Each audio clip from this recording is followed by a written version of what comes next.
everyone, I'm Parker and let's continue to open up our minds. We continue to discuss the changes in children during their primary school years, focusing on the latter part of primary school, specifically after the 4th grade. At this point, children have grown considerably compared to when they first entered primary school. Their thoughts have developed and they possess some level of thinking and judgment abilities. They also begin to form their thought patterns. This period represents a significant phase of change for children during their primary school years. These changes can have both positive and negative aspects depending on how schools and parents guide them. Of course, there are times when we might feel that children are not obedient or mischievous, but in reality these issues often stem from our methods of guidance. I'm not sure how everyone here perceives this matter, as during the primary school years, no matter how mature a child's thoughts may be, they can't quite catch up to an adult's level of understanding. They are still relatively immature and at a more basic level. Therefore, expecting children to be overly mature or responsible during this period could backfire. As we all know, children at this stage have abundant energy and their interests and responsibilities have expanded. It's not just about play but also involves more complex aspects such as curiosity about the opposite sex. It might not be considered an early romantic relationship, but the curiosity is there during this time. Both parental guidance and school education play a decisive role. However, I'm not sure about the current education methods or models, but one thing I believe is that whether we are parents or educators, we intend to guide children in learning well. The real question is how many children during this period are receptive to such guidance. That indeed is a significant concern. Why do these issues arise? Ultimately, it boils down to us not providing children with a solid thinking framework. If a child possesses a sound thinking pattern, then during this period guiding them step by step to analyze situations and helping them approach problems from within that sound thinking pattern can lead to very accurate conclusions. However, for the majority of parents and schools, the education provided during this period tends to be either authoritative commands from parents or punishment followed by passing the responsibility on to the school. Schools, on the other hand, endlessly involve parents, and it seems like every issue is somehow the parents' responsibility. This cycle of passing the blame can lead to children feeling bewildered. Of course, later on it's not a sense of bewilderment anymore, it turns into a sense of indifference. To use a popular phrase, it becomes a matter of whatever or I don't care. In reality, during the latter part of primary school after 4th grade, there is a fundamental and decisive change happening in children. The question lies in whether we as parents or schools can seize this opportunity to help them. This change can lead to positive or negative outcomes, but regardless of the direction, the key question is whether we can take advantage of this moment. If we can, the child's future may be promising. If we can't, the outcome becomes uncertain. So objectively speaking, it's indeed challenging to guide children during this period. The most important aspect is this: if we can provide them with proper guidance during this time, I believe they won't fall into bad habits. Of course, this is a matter of perspective and I'm just sharing my thoughts. Whether it's true or not is another question, as many people tend to take things out of context. They might say, I followed your method but this child still isn't doing well. I've encountered such situations before. My question is, what did you teach them? Did you teach them your habitual thought patterns? Is that effective? If you're inherently wrong, how can you teach them the correct thought patterns? The saddest thing about people is that they never truly introspect and they lack a proper understanding of themselves. That's the most unfortunate aspect of being human in modern society. Especially among young parents, some are treating their assumptions as life's principles and beliefs. This attitude is even more damaging than mere habits. Let me tell you, this sense of self-righteousness will bring endless troubles to children and hinder their future in many ways. As parents and as schools, you should reflect on this yourselves. Have you fulfilled the responsibilities you should have? Frankly speaking, I haven't seen many qualified parents. I've also taught many students, and after interacting with their families, I've found that there are very few qualified ones. I'm not looking down on you and I'm not demanding that you reach some high level. The question is, can you objectively and realistically assess yourselves? I believe that many parents cannot do this. Probably 99% of them. I might offend some parents by saying this, but I believe that parents accompany their children throughout their growth journey. However, if parents lack a mature thought pattern, if they fail to transmit a truly sound thought pattern to their offspring, then that is truly a tragedy for their entire lives during this period. Another significant development is the elevation of vanity to a higher level. How should we put it? In the early stages of primary school, children's comparisons with each other are mostly verbal or revolve around small items like snacks and their not significant matters. Their thinking is also quite simple, involving straightforward practical comparisons. During this time, many parents choose to indulge their children since it doesn't require spending a lot of money. Therefore, in the early stages of primary school, vanity hasn't yet reached the same heightened level as it does in the later stages. What level are we talking about? It refers to a comparison involving physical possessions. For example, in the later stages of primary school, comparisons might revolve around whose allowance is bigger, who can afford this or that item. Especially among kids who play games and need to spend money on equipment and so on. During this period, various issues related to vanity can arise. I didn't delve much into the topic of vanity in my previous lecture, but I think it still relates to parents. Your parents might not agree, so let me explain how vanity develops. It's often influenced by parents. Here's a simple example. I've seen many short videos online featuring children who are about 5 or 6 years old. I have to ask, what's the motivation behind parents doing this? While it's okay to document beautiful moments in your child's life, why broadcast it? Isn't it for the sake of gaining online popularity? Is it to make money? This is your despicable and shameless mentality. You're the ones fueling your children's vanity. Children aren't stupid either. After you film and broadcast these videos, they also watch their performances, especially when there's a script involved where children's words are changed to sound like something an adult would say. I truly don't understand when you're harming your children like this. Doesn't your conscience ache? Children shouldn't be exposed to things they shouldn't be exposed to. This is a fundamental principle of education, but how many parents follow it? To you it doesn't matter. You film your children and then you make money. After all, the children are young and won't resist, right? Is that all you think about this matter? No, let me tell you. When children are exposed to such things, they think they're better than other kids because they can go online, have short videos, get likes and even have fans. So let me ask you, if you're not nurturing your children's vanity, what are you doing? I can sense your strong concerns about the issue, and it's clear that you feel passionately about the negative effects of certain behaviors on children. Parents and guardians need to consider the potential consequences of their actions on their children's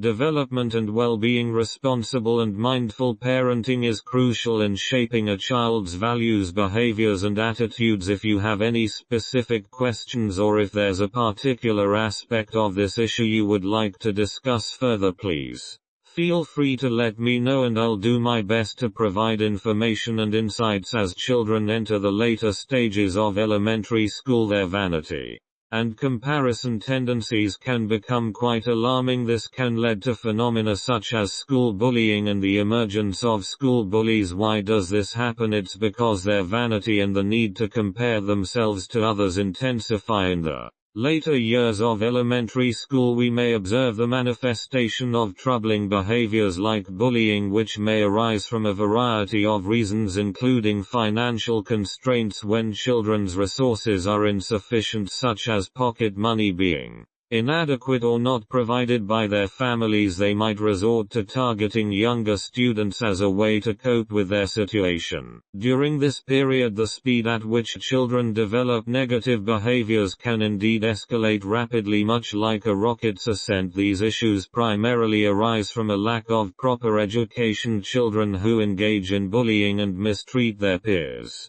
within the school environment often exhibit clear signs of their behavior, and fellow students may report such incidents to the school and teachers. Teachers will reach out to parents to communicate these concerns. However, how do parents respond in return? The school bullies who target younger students and engage in such behavior learn from the examples of societal delinquents and thugs. Over time, their actions may become more covert, occurring outside the school premises, such as ambushing other students on their way to or from school. These actions may involve not only male but also female students, and they often manifest in inappropriate gestures, behavior, and language. As parents, what actions have you taken after discovering your child's involvement in such behavior? Can solving the issue be achieved by simply physically disciplining the child? If this were truly effective, then incidents of school bullying wouldn't exist worldwide and the term school bully wouldn't be prevalent. Physical punishment cannot effectively address the underlying problems. Therefore, during this period, finding effective means to change the phenomenon of school bullying is an extremely challenging issue, and in fact the most crucial one. You have to make these school bullies realize just how despicable, disgusting and repugnant their behavior is. But how do you make them realize? You must provide them with a positive thought pattern and help them thoroughly analyze and understand that their actions are wrong. Otherwise, how can they change? Many parents unfortunately adopt a turning a blind eye approach to this issue. They say, the teacher talked to me and I gave my child a beating. I told you I punished him and now he won't dare to do it again. But is that the case? Or often than not, the child will escalate their behavior, seeking revenge against those who reported them. This is because children during this period haven't yet reached legal age and they know they won't face legal consequences for their actions, so they behave recklessly and without restraint. Moreover, during this time, various negative behaviors start to emerge. Along with not performing well academically, they may pick up all sorts of other bad habits: smoking, drinking, engaging in inappropriate conversations with girls, trying to make girlfriends, and more. All of these issues tend to surface in the later stages of elementary school. During this period, their mentality is not overly complex. However, the problem lies in the fact that both parents and schools have not managed to handle this relatively straightforward mentality properly. Consider the objective reality of what I've presented. Do you agree with its existence? If it were being managed well, why would these situations arise? Let's not argue that children are naturally predisposed to certain behaviors. Education is not innate. All the education the child receives is acquired after birth, stemming from their family and school environments. Don't you, as parents, have a clear understanding in your hearts? Don't use your habitual negative thinking, your unwarranted arguments and unreasonable attitudes to address these issues with your children. It won't work, as it won't address the underlying problems with their thought patterns. Of course, this isn't a blanket statement about all children during this period. Most children are in a mischievous state due to their high energy levels. They become interested in various matters and may learn about gangsters or mob leaders from movies and TV shows. They might even aspire to become leaders within their school or small social circles. During this period, children's tendency to develop bad behaviors does indeed escalate rapidly, so please take a moment to consider whether what I'm saying reflects objective reality. During the later stages of elementary school, another significant issue arises, which is sexual maturation. When it comes to this topic, different countries, regions and cultures have their theories and many tend to avoid discussing them. However, as children reach the later stages of elementary school, their bodies undergo growth changes and they begin to develop an interest in the opposite sex, including their bodies. This is a very normal physiological phenomenon. Therefore, as parents and teachers, it's important to first understand this issue. When children reach that age, their physical development naturally enters that stage. However, at the elementary school level, children are primarily interested in the opposite sex and haven't delved into more profound aspects. It's an initial budding of sexual awareness. So how should this issue be addressed during this period? To be honest, there is no one size fits All answer different countries, regions, cultural traditions and religious beliefs have varying understandings and expectations regarding this issue of sexuality. There is no universal standard that can be applied across the board. Many advanced countries have initiated basic sex education during children's elementary school years. Whether this approach is right or wrong, we don't know,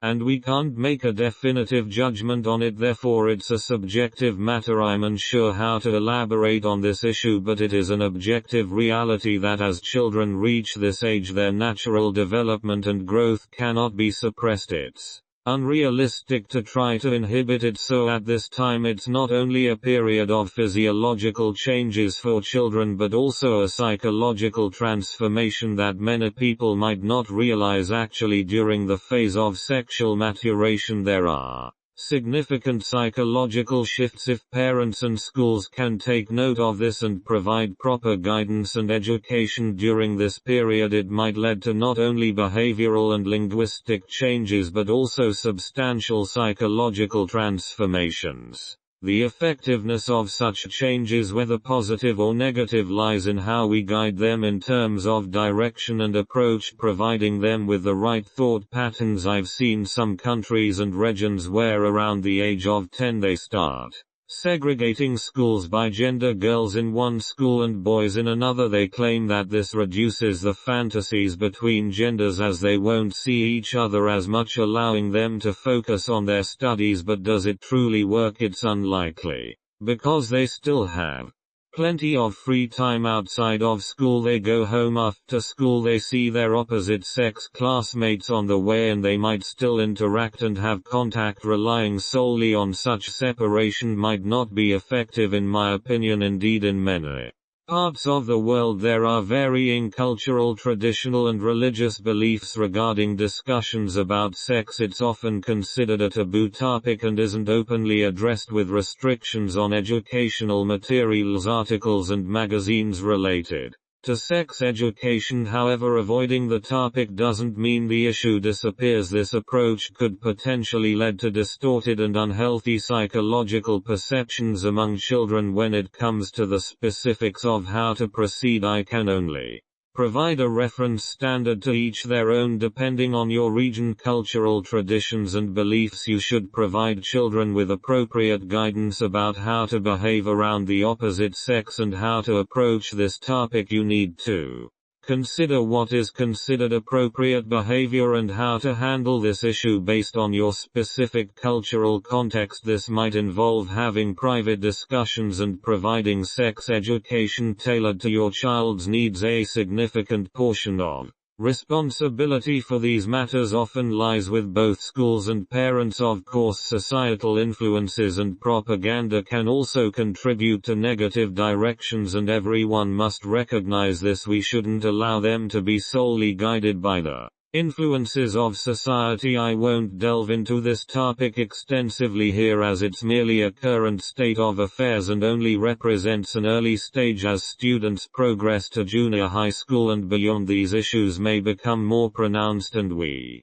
can discuss them further at that stage. As for the topic of sexuality, let's conclude the discussion here for now. In the later stages of primary school, the last significant issue is the problem of children using smartphones and playing games. This issue can be divided into regions above and below the threshold of developed countries, which means comparing economically developed countries and regions with economically disadvantaged ones. I apologize for the misunderstanding. Please continue sharing the situation in economically disadvantaged countries and regions regarding children's access to smartphones and games. Understood. In economically disadvantaged countries and regions, many children do not have access to smartphones and therefore do not face the issue of playing games on them. Please proceed with your discussion. In more developed countries and regions, many affluent families provide their children with smartphones. However, the children's use of these smartphones often goes beyond communication with their parents. They also spend a significant amount of time playing various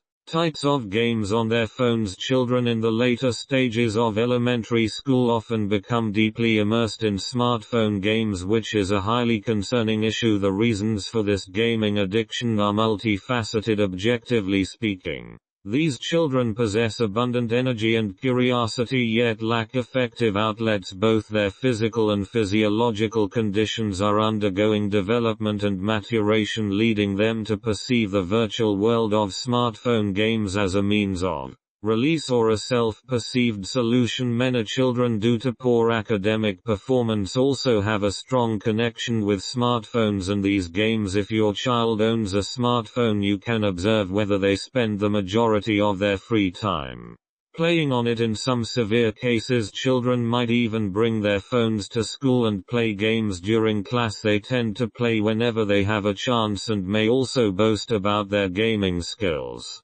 achievements and terminology. This is a significant issue that many children seem to be grappling with. How to handle this matter is crucial in my opinion. I once discussed this issue in lectures on the Big Tree thinking model and junior high school mathematics. It's about the concept of gain and losses. Playing with smartphones and games, a gain or a loss? This question is undoubtedly clear to parents and teachers. However, our current objective is to help children themselves gain a clear understanding of this relationship between gain and loss. There's a saying that goes, "Prevention is better than cure." This means that relying solely on confiscating phones or other methods to prevent children from excessive phone use might not yield optimal results. It's more effective to guide and explain to them, enabling them to comprehend the rationale and realize on their own that excessive gaming doesn't bring them any real benefits. Of course, I also suggest that children at this stage occasionally engage in gaming. It's normal. This can help dissipate and channel their excessive energy. Cultivating a thinking pattern is a good thing, but if taken to an extreme it can become troublesome. Therefore, both parents and schools need to find a balance. This balance is about understanding the right degree, the right amount. Allowing children to moderately engage with external influences won't harm them and can be beneficial. Understood. It seems you've covered the main issues that children might face during their elementary school years. If you have more topics to discuss in your future lectures that relate to this period, you can always delve into them in more detail. Then if you have any other questions or topics you'd like to explore, feel free to ask. It's great that you've outlined the key issues that can arise during elementary school years using your Big Tree mindset theory and insights from your lectures on middle school mathematics as a reference for guiding and nurturing children is a thoughtful approach. Remember that open communication, understanding their perspective and providing a balanced environment for growth is essential in addressing these issues effectively. If you have any more specific questions or if there's anything else you'd like to discuss, please feel free to let me know. Alright, we'll conclude here for today. Friends who are interested in my lectures, please click to subscribe and click on the little bell. At the same time, the links to the Big Tree Thinking Model Theory ebook and the Big Tree Thinking Model and Junior High School Mathematics lectures are here below. Friends can click on the link to watch related free lectures. Thank you all.